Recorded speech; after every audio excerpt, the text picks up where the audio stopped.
Hey guys, Betadine cream ని thyroid సమస్యతో బాధపడుతున్న వాళ్ళు ఎక్కువ రోజులు కంటిన్యూగా ఉపయోగించకూడదన్న విషయం మీలో ఎంతమందికి తెలుసు? నా పేరు సంతోష్, మీరు చూస్తున్నారు ఇది మన ఫార్మసీ. ఇందులో ఉండే యాక్టివ్ ఇంగ్రీడియంట్స్ పొవిడాన్ అయోడిన్. దీని ధర 140 రూపాయలు. దీనిని విన్ మెడికేర్ మార్కెటింగ్ చేస్తూ ఉంటుంది. ఇదొక బ్రాడ్ స్పెక్ట్రమ్ యాంటీసెప్టిక్ క్రీమ్.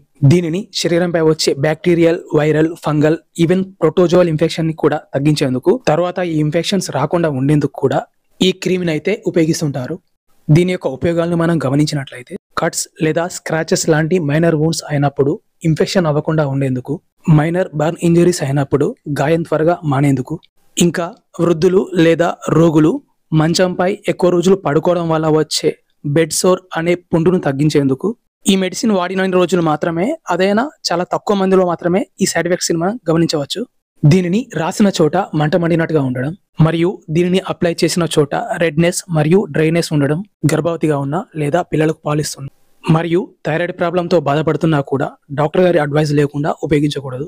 ఈ క్రీమ్ ని ఎప్పుడు అప్లై చేయాలంటే, ఈ క్రీమ్ ని అప్లై చేసే ముందు స్టెరైల్ వాటర్తో కానీ లేదా సెలైన్ వాటర్తో కానీ వూండుని వాష్ చేయవలసి ఉంటుంది. తర్వాత స్టెరిలైజ్డ్ కాటన్ లేదా స్టెరిలైజ్డ్ గాజ్తో అయితే వూండుని డ్రై చేయవలసి ఉంటుంది.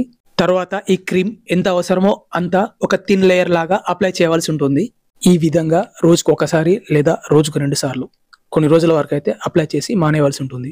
గుర్తుంచుకోవాల్సిన విషయం ఏంటంటే, దీనిని లాంగ్ టర్మ్ గా ఉపయోగించకూడదు. అంటే చాలా రోజులు కంటిన్యూగా వాడకూడదు.